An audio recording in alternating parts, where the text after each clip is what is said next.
The observation deck of Station Theta-Nine smelled like burnt circuitry and desperation.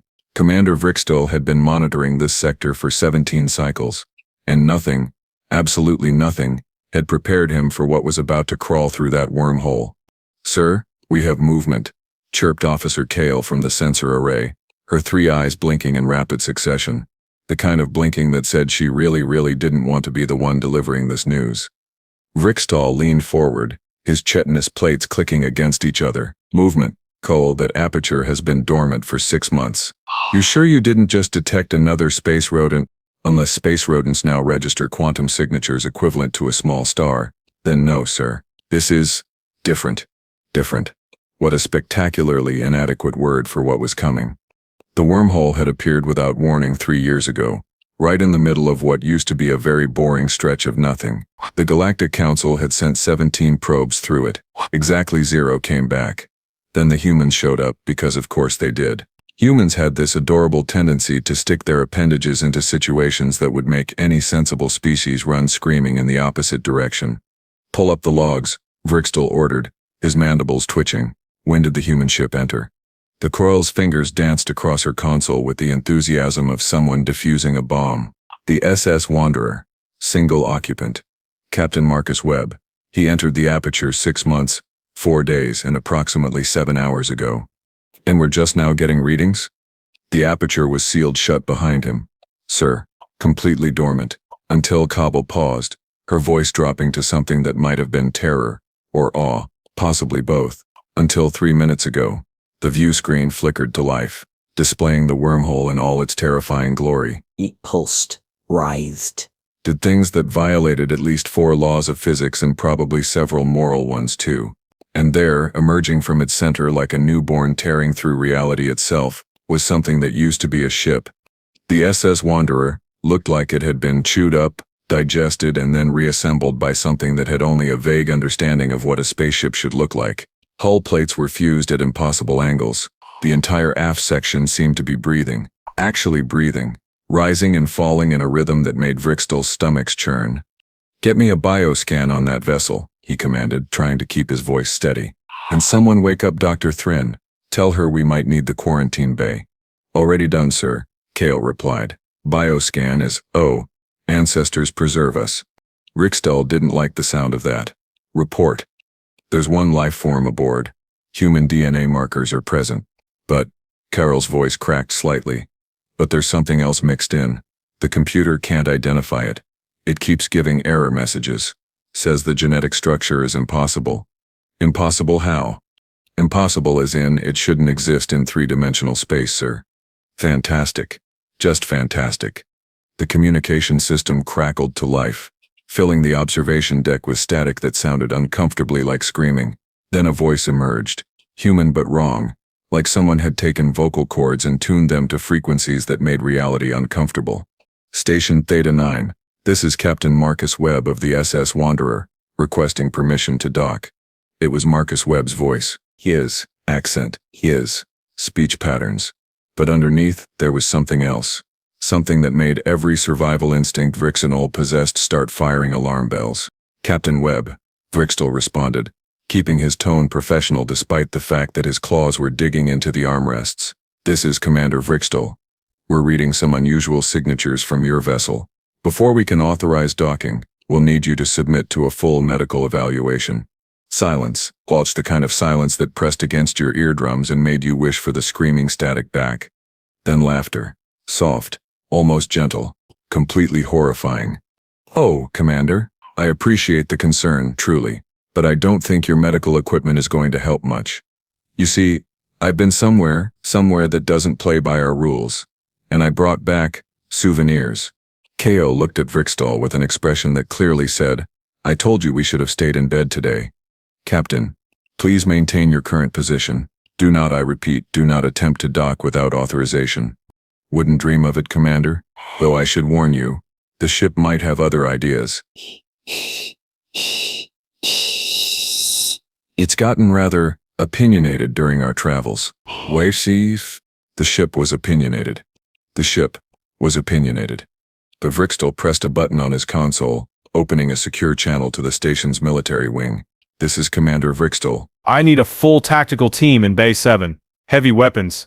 And someone get me the Council's emergency contact. We might have a situation. Might, Kale whispered. Fine, we definitely have a situation. Dr. Thren arrived on the observation deck like a small blue tornado, her medical kit clutched in one tentacle, while 3 others frantically adjusted various instruments. She was a Villonian, which meant she had approximately 7 times more medical knowledge than anyone else in the sector, and approximately 0 patience for nonsense. What are we looking at? She demanded, her eyes fixing on the view screen. Then she saw the ship. Oh, Void take us all. My thoughts exactly, Vrix'tal muttered. That's organic matter fused with the hull plating. I can see neural pathways running through the superstructure. Commander, that ship isn't just damaged, it's been transformed. It's alive. So I gathered. The question is, what about the pilot? Thren pulled up the bioscan data on her portable terminal, her tentacles moving in patterns that suggested deep concentration, or possibly prayer. According to this, Captain Webb is technically alive. His heart is beating. Neural activity is present, but his cellular structure has been completely rewritten. There are tissues here that don't match any known biological classification, and his brain activity, she trailed off, her skin shifting to a pale shade of blue that indicated extreme distress.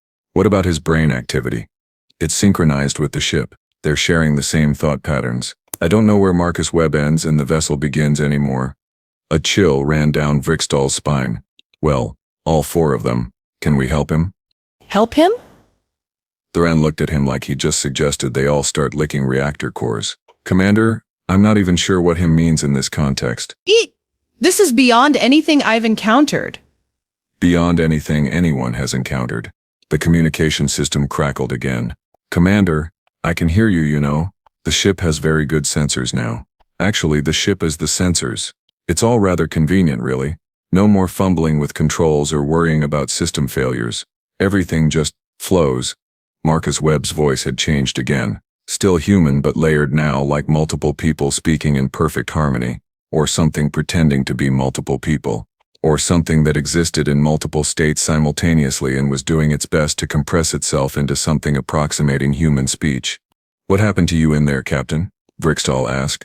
Because someone had to, and apparently he'd drawn the short straw. Another pause, longer this time. When Webb spoke again, his voice carried weight that made the bulkheads groan. I saw the truth, Commander. The real truth. Hiding behind the lies we tell ourselves about reality. Did you know that space isn't empty? It's full of them. Watching. Waiting. They've been there forever. Pressed up against the walls of our universe like faces against glass. And the wormhole? That was their window. They looked through it. And then they looked through me. Kale made a small whimpering sound. Vrix'tal couldn't blame her. Define they, Captain. I wish I could, Commander. I really do. But human language wasn't designed to describe things that exist in 17 dimensions at once. The best I can manage is, imagine if consciousness itself decided to go shopping for a body and found reality lacking in selection. That's not helpful, Captain. No, I suppose it isn't. Here, let me show you instead. Wait, don't. Too late. The view screen exploded with light and color, and things that weren't light or color but made the brain interpret them that way, because the alternative was madness. Vrix'tal saw shapes that couldn't exist folding through themselves. He saw time moving sideways. He saw the moment of his own death, which was apparently going to involve something with too many teeth and a philosophical disagreement about the nature of consciousness. Then it stopped. Vrix'tal found himself on the floor, all 6 of his limbs sprawled in different directions. Kale was unconscious. Dr. Thren was making a keening sound that suggested her species' equivalent of screaming. 3 other officers he hadn't noticed before were curled into small balls, rocking gently. Sorry about that. Webb's voice echoed through the speakers, sounding genuinely apologetic. I forget how overwhelming it can be for first-time viewers. I've had 6 months to adjust. You haven't. My mistake. Vrix'tal dragged himself back to his feet, his vision still swimming with after-images of things that shouldn't have images to begin with. Captain Webb, you are hereby ordered to maintain your current position and cease all communication until we can determine the appropriate response to this situation. The appropriate response? Webb laughed again, and this time the sound made the station's hull plates vibrate in sympathy. Commander, there is no appropriate response, I'm not a threat to be neutralized, or a problem to be solved. I'm something new, something necessary. The universe is changing, whether we like it or not. I'm just the first to adapt. The first? Vrix'tal's blood, all three types of it, ran cold. What do you mean the first? Oh, come now, Commander. Surely you've noticed the other wormholes? The 17 that appeared last month? The 43 that opened yesterday? They're spreading. And eventually, someone else will fly through one, and someone else after that, and then someone else, until there are enough of us to show the rest of you what we've learned, what we've become. Tophiel groaned back to consciousness, her eyes wild. Sir, he's right. Sensors are detecting spatial anomalies throughout the sector. Wormholes opening faster than we can track them. And closing just as fast, Webb added helpfully. They're not permanent. Think of them as invitations, windows of opportunity. The entities on the other side are reaching out, testing the waters, seeing who's curious enough to take a peek. This is insane, Vrix'tal muttered. Insanity is such a limited concept, Commander. What you call madness, I call expanded awareness. Voice. But I understand your hesitation. Change is frightening, especially when it rewrites the fundamental rules you've built your civilization upon. So here's what I propose. The SS Wanderer began moving closer to the station, its organic hull plates rippling with what might have been anticipation. The tactical team in Base 7 reported weapon systems failing, not damaged, just refusing to acknowledge that the ship was a target. I dock. You study me. You run every test your brilliant Dr. Thren can conceive, and in exchange I tell you everything I learned on the other side, every secret, every terror, every wonder, knowledge that could save your species or doom it, depending entirely on what you choose to do with the information. And if we refuse? Vrix'tal asked, already knowing the answer. Then I leave. I find another station, another species, someone willing to listen. Someone curious enough to understand that the universe just got a lot bigger and a lot stranger, and hiding in fear won't change that reality. But I'd rather it be you, Commander. You strike me as someone who understands that survival often requires accepting uncomfortable truths. Dr. Thren had recovered enough to speak, though her voice was shaky. Commander, from a scientific standpoint, we'd be fools to pass this up. Whatever happened to Captain Webb, he's walking, talking proof that biological transformation on this scale is possible. The medical implications alone. The medical implications could get us all killed, Vrix'tal interrupted. Or worse. True, Thren conceded. But we'd die knowing more than we did before. Isn't that worth something? Vrix'tal looked at the transformed ship on the view screen, at his terrified crew, at the reports flooding in about new wormholes appearing across the galaxy, at the choice that wasn't really a choice at all. Permission to dock granted, he said finally, his voice heavy with resignation, and a tiny spark of curiosity he'd never fully admit to. Day 7. But Captain Webb, so help me. If you try anything that endangers this station, you'll do what exactly? Webb's voice was amused but not unkind. Well, Commander, I appreciate the posturing, but we both know you're outgunned, outmaneuvered, and completely out of your depth. I'm offering cooperation because I choose to, not because you can compel it. But I promise you this, I didn't survive 6 months in that place just to come back and hurt people. I came back to help, to prepare everyone for what's coming. And what exactly is coming, Captain? A long pause. When Webb spoke again, his voice carried a weight that made the station's artificial gravity feel heavier. Evolution, Commander. Forced. To rapid. Absolutely inevitable. The universe is sorting itself into 2 categories. Those who adapt, and those who perish. I'm here to make sure humanity and any other species willing to listen ends up in the first group. The SS Wanderer completed its approach to Base 7, its hull plate sliding open to reveal docking ports that looked disturbingly similar to organic orifices. The station's systems struggled to interface with it, finally establishing a connection that felt less like mechanics and more like a handshake between living things. Docking complete, Kale reported, her voice barely above a whisper. Atmospheric seal is holding, though I have no idea how. The airlocks don't match our specifications. The ship adapted, Webb explained, his voice now coming from the station's internal speakers as well. It understands what you need, and provides it. Quite thoughtful, really, once you get past the initial horror. I'm nowhere near past the initial horror, Vrix'tal muttered, standing up and straightening his uniform. Dr. Thren, assemble your medical team. Full hazmat protocols. Hulls maintain constant sensor sweeps. Hulls maintain constant sensor sweeps. Hulls maintain constant sensor sweeps. If anything, and I mean anything, deviates from expected parameters, seal that bay and jettison it into the nearest star. Aye, sir. Both officers responded simultaneously. Vrix'tal headed for the door, pausing at the threshold. Owen Cowell, court contact the council. Tell them we've made first contact with something that rewrites the definition of first contact. They're going to love that. What should I classify it as, sir? Vrix'tal thought about it for a moment, considering all the official classifications and protocols they'd developed over centuries of space exploration. None of them fit. Classify it as the end of everything we thought we knew, he said finally. And possibly the beginning of something far, far worse. As he walked through the corridors toward Bay 7, Vrix'tal couldn't shake the feeling that he was walking toward a threshold of his own, Holdemite, a physical one made of metal and technology. Holdemite, a species. Holdemite of metal and technology, but something more fundamental. A line between the universe that made sense and whatever nightmare logic existed on the other side of those wormholes. And Captain Marcus Webb, or whatever he'd become, was standing right on that line, inviting everyone to cross over and see what he'd seen. The really terrifying part?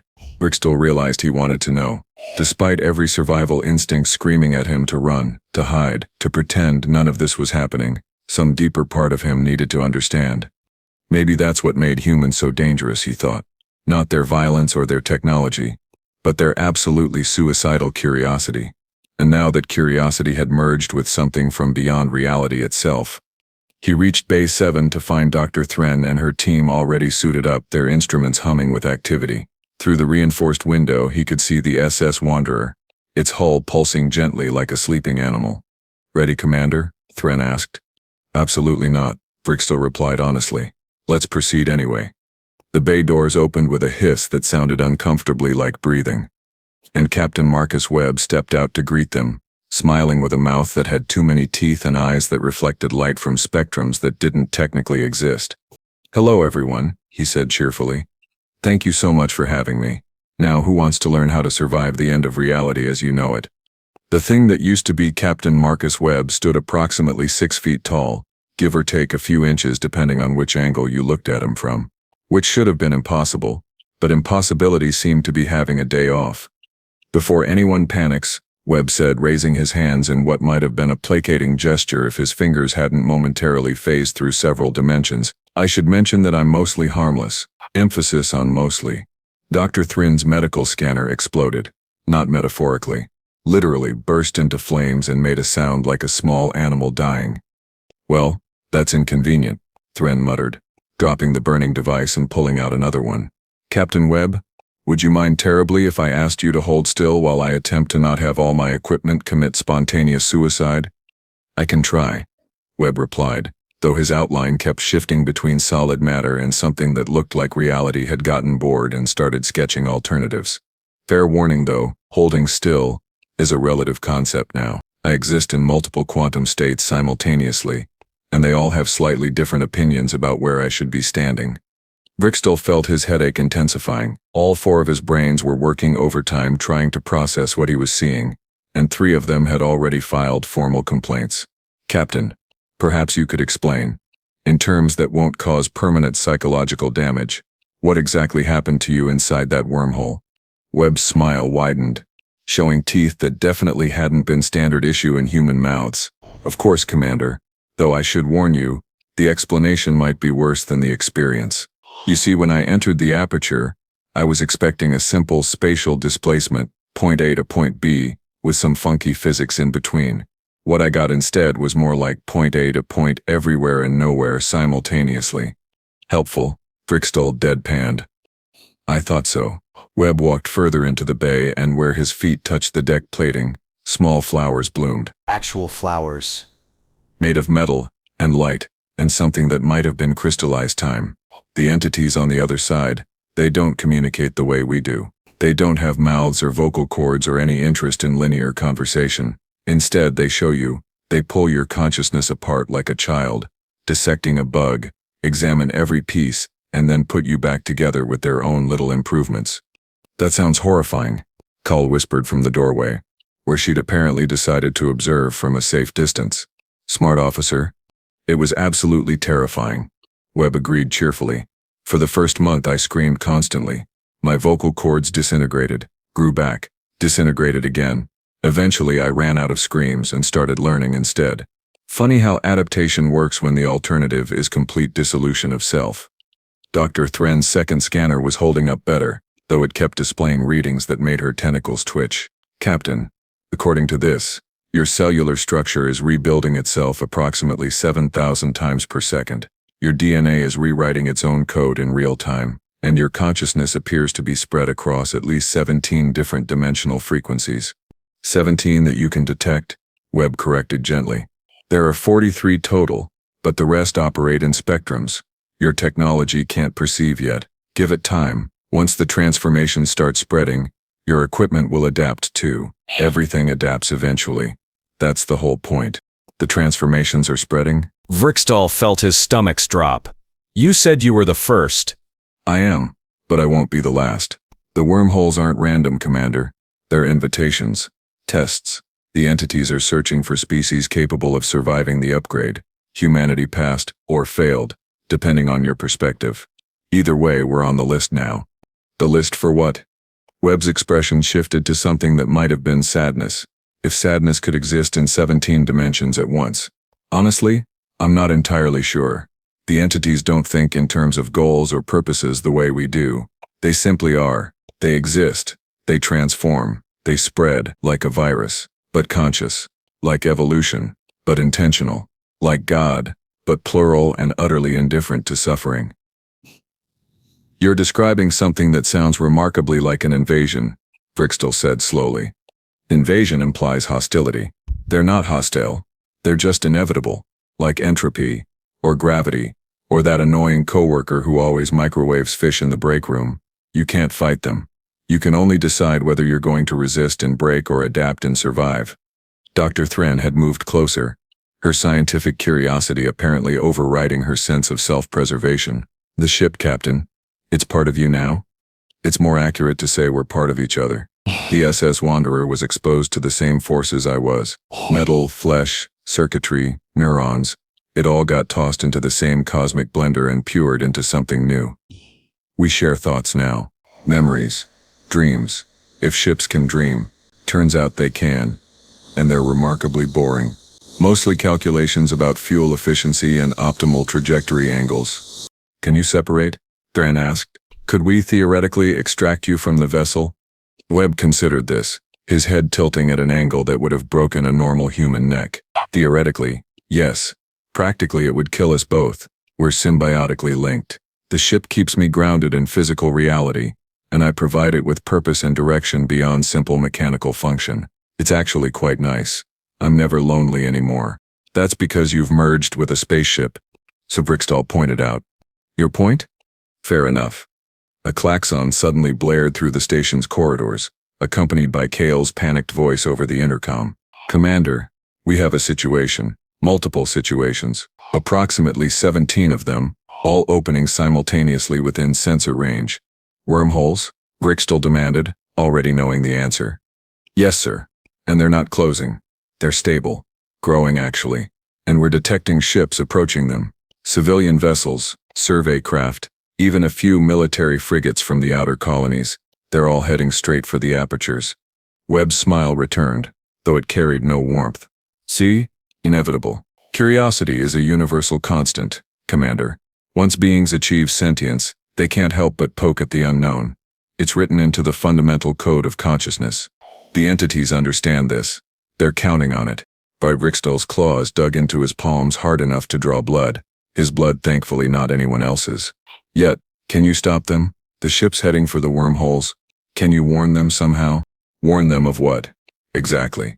That they're about to experience the most profound transformation possible, that they'll see truths that make all their previous understanding of existence look like children's drawings, that they'll never be the same again. Webb shrugged, a gesture that sent ripples through local space-time. Would you have listened if someone had warned you that the universe was bigger and stranger than you imagined? Or would you have dismissed them as crazy and continued on your comfortable, ignorant path?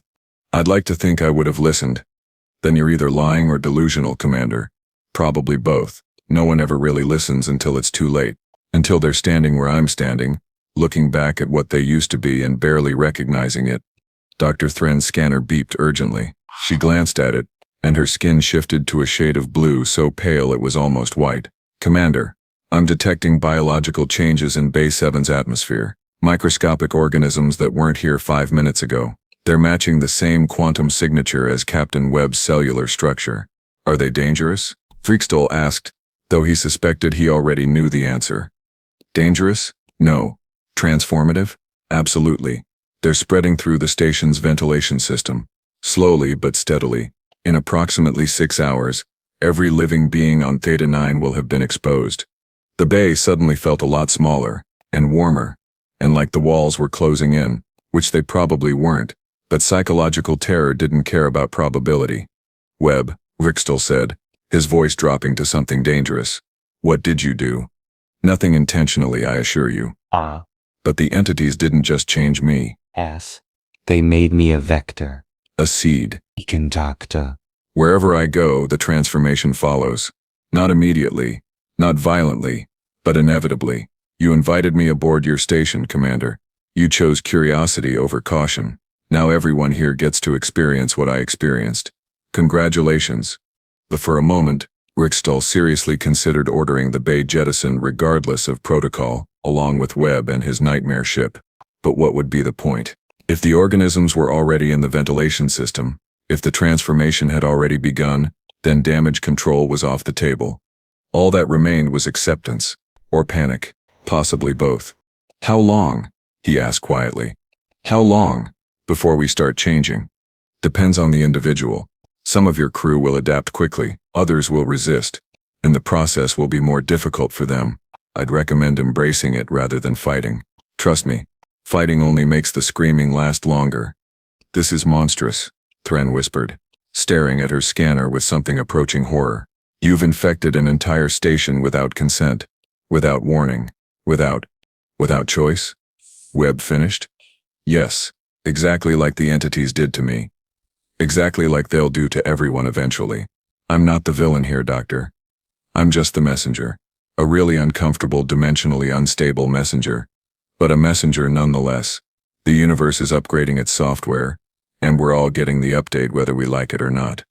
Carol's voice crackled over the intercom again, higher pitched now, edging toward hysteria.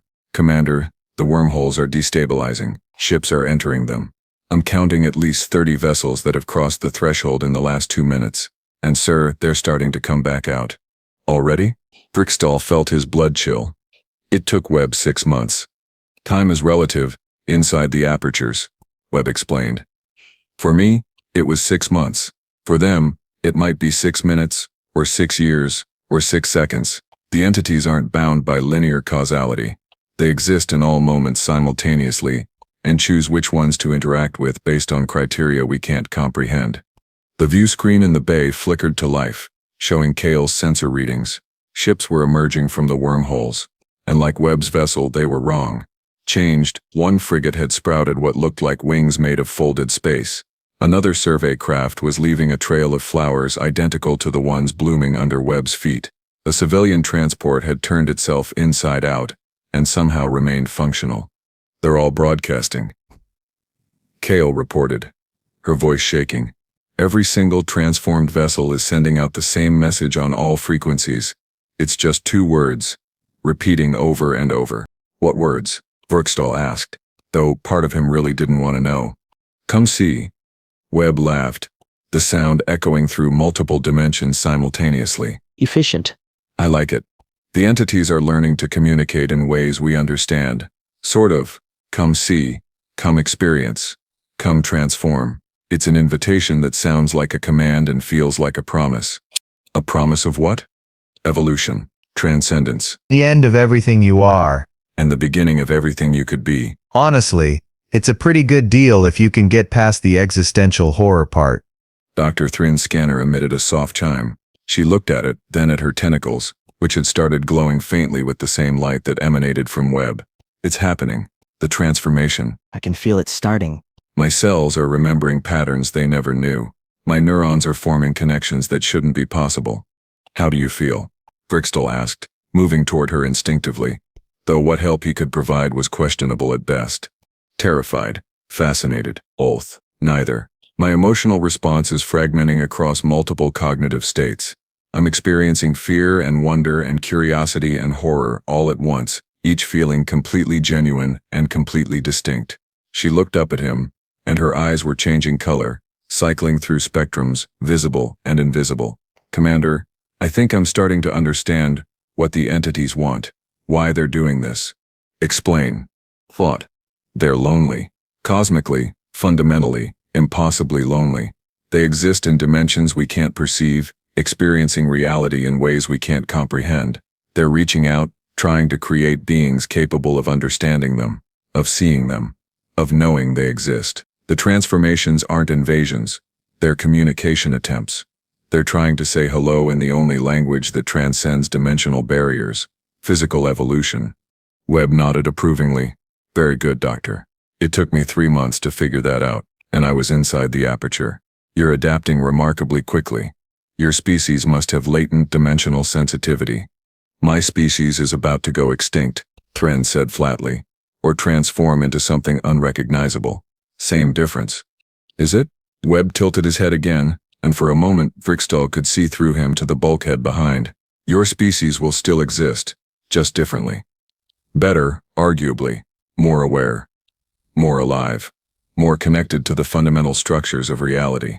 You'll lose your old form, yes, but you'll gain perspectives that make your previous existence look like living in a cardboard box when there's a mansion available. I liked my cardboard box, Thren muttered. It was cozy. The station shuddered, a deep vibration that ran through every deck and bulkhead.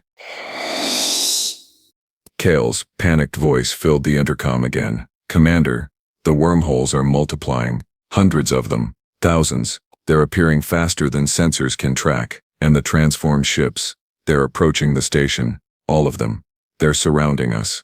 Vrix'tal rushed to the view screen, pulling up external cameras, his breath caught in his chest, assuming he still had a chest and it still functioned the way chests were supposed to. Station Theta-Nine was surrounded by vessels, hundreds of ships, each one transformed into something beautiful and terrible and utterly alien. They hung in space like a fleet of nightmares, their hulls pulsing with light that shouldn't exist, their forms defying basic geometry. And they were singing. Not vocally, not through communications arrays. They were singing through the fabric of space itself, harmonizing across dimensions, creating music that could be felt in bones and neurons and souls, if souls were real and susceptible to multidimensional acoustic manipulation. What do they want? Vrix'tal whispered. Webb stepped beside him, and his presence felt less threatening now, almost comforting, in a deeply unsettling way. They're welcoming you, Commander, Allming, welcoming all of you, Allming, to the next stage. The entities have decided that this station, this moment, this exact point in space-time, is where the transformation accelerates, where it becomes undeniable, where the old universe officially ends and the new one begins. Can we stop it? Do you want to? Vrix'tal opened his mouth to say yes. Of course they wanted to stop it. They wanted everything to go back to normal, back to safe, back to understandable.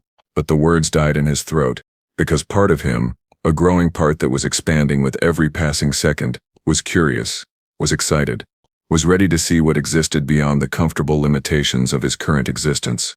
I don't know, he admitted finally. I don't know what I want anymore. That's the most honest thing anyone's said in months, Webb replied. The uncertainty is the point, Commander. Evolution doesn't ask permission. It just happens. And consciousness. Real consciousness is about choosing how you respond to that evolution. You can resist and suffer, or accept and transform. There's no third option.